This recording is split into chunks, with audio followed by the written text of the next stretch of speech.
Bonjour, Citoyen TV, la chaîne de l'Afrique digne et de sa diaspora, vous présente les brèves. Au sommaire, Côte d'Ivoire, comité central du FPI, diaspora, voyage à la haie, les titres de l'actualité au Burkina Faso, les titres de l'actualité en RDC, Bolloré, analyse de Bandakani, et pour finir, France, les chiffres du chômage.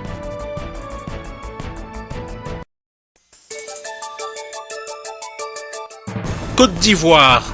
Le FPI appelle le peuple de Côte d'Ivoire à s'opposer à cette énième forfaiture. Flash Info FPI. Le Front populaire ivoirien de Koudou Laurent Gbagbo s'est réuni ce 1er août 2015 en comité central pour discuter et statuer sur la situation sociopolitique que connaît la Côte d'Ivoire actuellement. En attendant que le communiqué final qui a sanctionné cette rencontre et qui est donné par Koné Boubacar, le porte-parole du FPI, permettez-nous de vous donner quelques points des décisions qui ont été arrêtées. Premier point, le FPI exige le respect de la Constitution et déclare Alassane Dramane Ouattara inéligible et s'oppose à sa candidature à l'élection présidentielle de Côte d'Ivoire.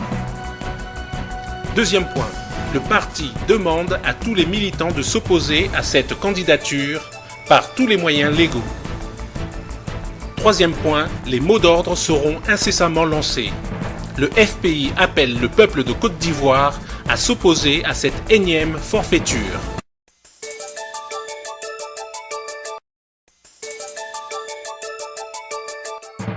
Flash Diaspora. La patriote Audrey appelle à la mobilisation pour soutenir les prisonniers politiques devant la prison de Scheveningen le 7 août 2015, départ le 6 août 2015 à 23 h à la gare du Nord. Les prisonniers politiques de la Côte d'Ivoire, ne les oublions pas.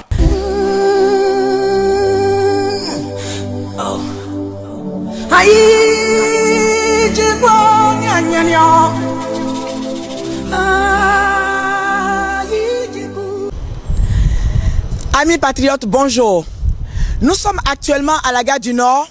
C'est d'ici que partira le convoi pour la haie pour le 7 août 2015.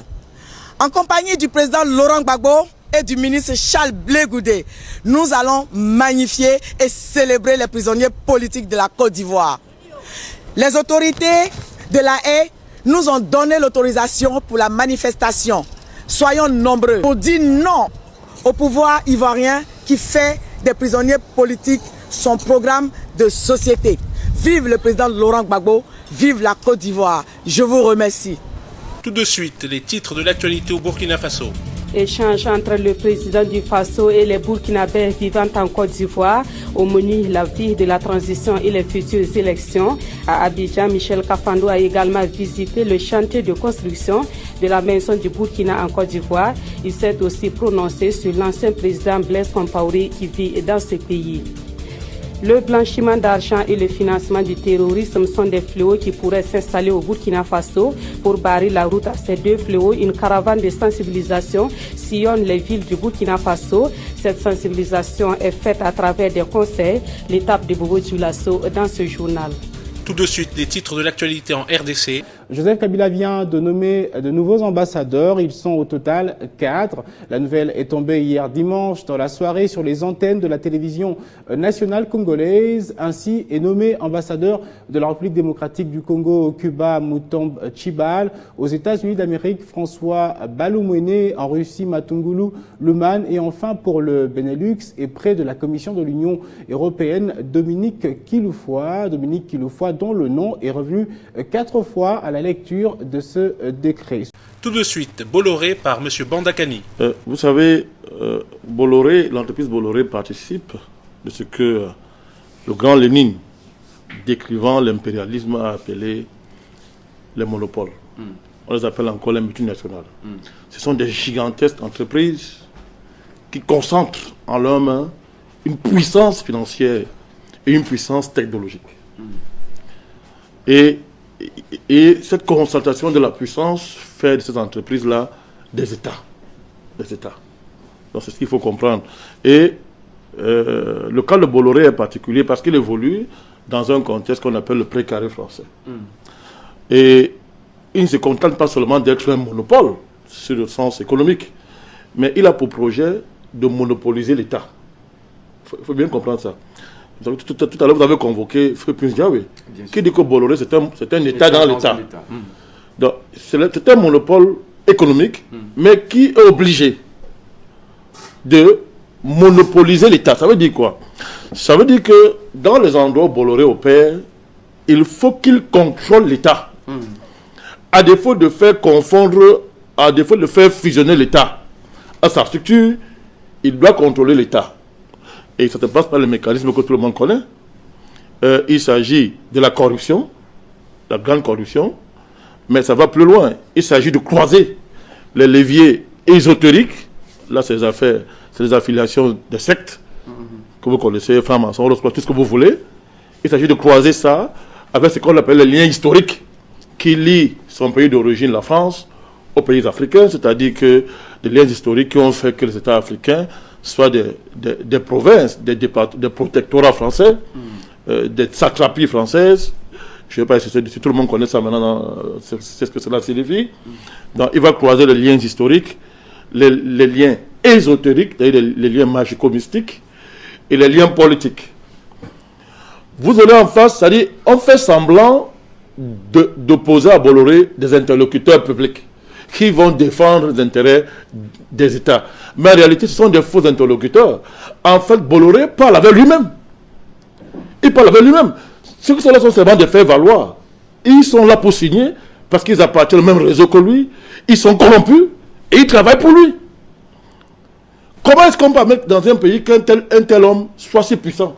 Un État sérieux ne peut pas tolérer qu'un homme, fut-il à la tête d'un monopole économique, soit si puissant, monopolise les ports, les voies ferrées, la distribution du pétrole, même du gaz, et l'agriculture, partout. Mais si un homme est si puissant dans un État, que reste-t-il de l'État? C'est pour ça, alors, il y en a que la question de Bolloré pour le cas du Cameroun, c'est une question de sécurité nationale. C'est une question de sécurité nationale. On a la question de savoir, est-ce qu'en haut lieu dans ce pays, on lit la réalité comme nous la lisons ici? Est-ce qu'on la lit comme nous? Alors si ce n'est pas le cas, mais nous devons rappeler ça. Que le Camerounais le sache, que la question de Bolloré, c'est une question de sécurité nationale.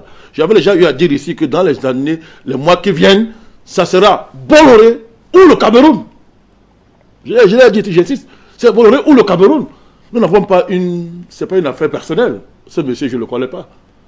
Je ne pense même pas que je vais le connaître. C'est pas ça qu'il s'agit. Mais les pratiques économiques de ce monsieur, sa conception de l'économie, mais c'est un danger pour la sécurité nationale. Donc, vous parlez de réputation, il n'a que la réputation qu'il mérite. D'ailleurs, il s'en fout. Il a les épaules très solides. C'est un capitaine, entre guillemets, économico-financier. Il s'en fout ce qu'on pense de lui. Il a la puissance, il la met en œuvre, il conquiert des marchés en marchant sur des centaines de millions de milliards de cadavres, en détruisant les États pour en faire ses domestiques à lui. Et ça, au Cameroun, on ne peut pas accepter ça. D'autant plus que cette monopolisation de l'espace économique ne marche pas avec efficacité, ne marche pas avec qualité du service, ne marche pas avec transfert de technologie. Si au moins il y avait tout ça, on pourrait comprendre. Mais il prend tout et il n'y a rien. Tout à l'heure, on va y revenir. C'est le problème qui a pour le doigt là. Ou alors on lui donne tout. Parce que là, je vous ai parlé de la politique des faux interlocuteurs. C'est-à-dire qu'on va dire, bon, ok, le groupe Bolloré arrive, il a des interlocuteurs, il va rencontrer. Ce qui se passe, c'est que d'où tient-il ce pouvoir? C'est la question. Ben, je vous l'ai dit. S'il a de faux interlocuteurs en face qui ne font qu'exécuter, il a dû recevoir son pouvoir de quelqu'un, certainement. Oui, évidemment, vous voulez dire. En fait, vous parlez, et c'est une multinationale, mais qui a adossé sur l'État français. Il a des connexions très avancées au niveau de l'État français. Mais il place les gens au pouvoir. Il était très lié à Sarkozy, je ne vous apprends rien. Bien sûr. C'est-à-dire que dès que Sarkozy a été élu, il a pratiquement allé prêter serment sur le Jacques de Bolloré. Permettez-moi l'expression. Ça a créé un scandale en France, mais bon, pour les Français naïfs, mais en réalité, ceux qui connaissent la politique française n'étaient pas surpris. Donc, il place les gens au pouvoir. Et en Afrique, il place les gens au pouvoir, à défaut de contrôler l'establishment, mais il place les gens au pouvoir. Il a été très actif dans l'avènement de M. Ouattara au pouvoir en Côte d'Ivoire, en marchant sur des centaines de milliers de cadavres. Les Yahi Boni, les Alpha Condé, il les place au pouvoir.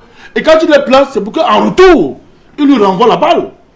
Alors, donc, ils vont venir faire la comédie, on représente le pouvoir public, alors qu'en réalité, c'est le faux. Bolloré parle avec lui-même. C'est-à-dire, il parle avec vos ministres, avec vos premiers ministres, avec vos secrétaires généraux de la présidence, mais il parle avec lui-même. Parce qu'il les a corrompus, ceux qui sont dans le même réseau. C'est pour ça que je répète et je dis que le Camerounais entend ça très bien. La question de M. Bolloré, c'est une question de sécurité nationale. C'est-à-dire, soit il fiche le camp, soit les rapports, les relations entre lui et le Cameroun soient clarifiés de façon à ce qu'il soit soumis, il soit un opérateur comme tous les autres. C'est un opérateur. Et que la sécurité du Cameroun ne soit pas menacée par cette entreprise. Tout à l'heure, on reviendra, tout à l'heure, je t'ai dit, c'était pour dire que ce monopole-là ne rime pas, je me répète, avec efficacité, avec qualité des services, avec transfert de technologie. Pas du tout.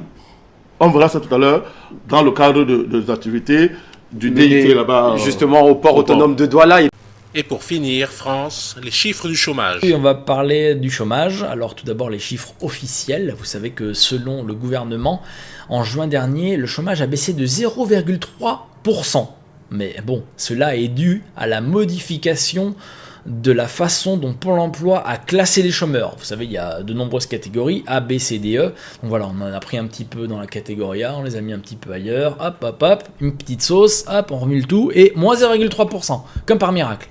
Mais bon, si on se fie au rapport de la DARES, les vrais chiffres du chômage pour juin, c'est quand même assez catastrophique. Alors, les demandeurs d'emploi par catégorie. Catégorie A, 3 553 500 chômeurs, plus 0% ce mois-ci, mais plus 4,7% sur un an.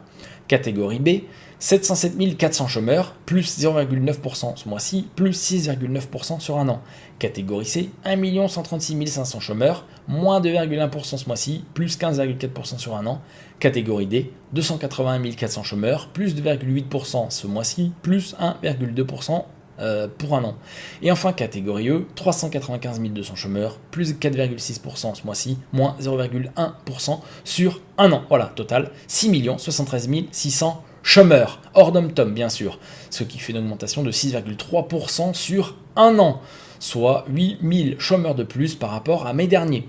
Au total, si on prend les dom-tom compris, puisqu'il n'y a pas de raison qu'on les exclue, on compte 6 409 900 chômeurs, selon le rapport de la DARES.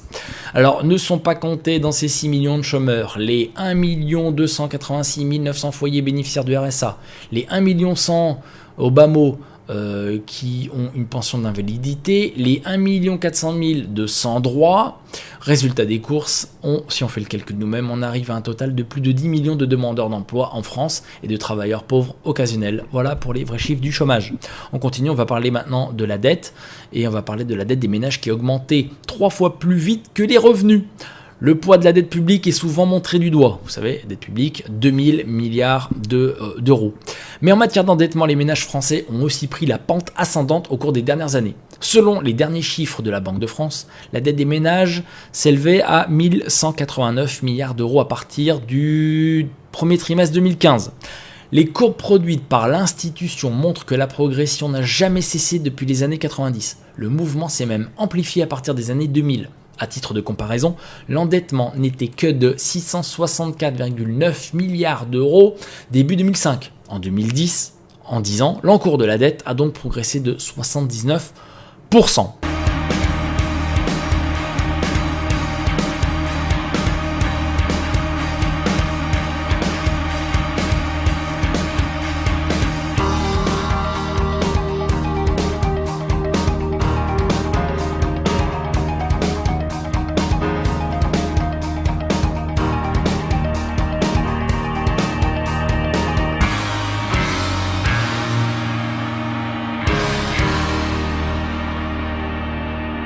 Citoyen TV, la chaîne de l'Afrique digne et de sa diaspora, vous a présenté Les Brèves.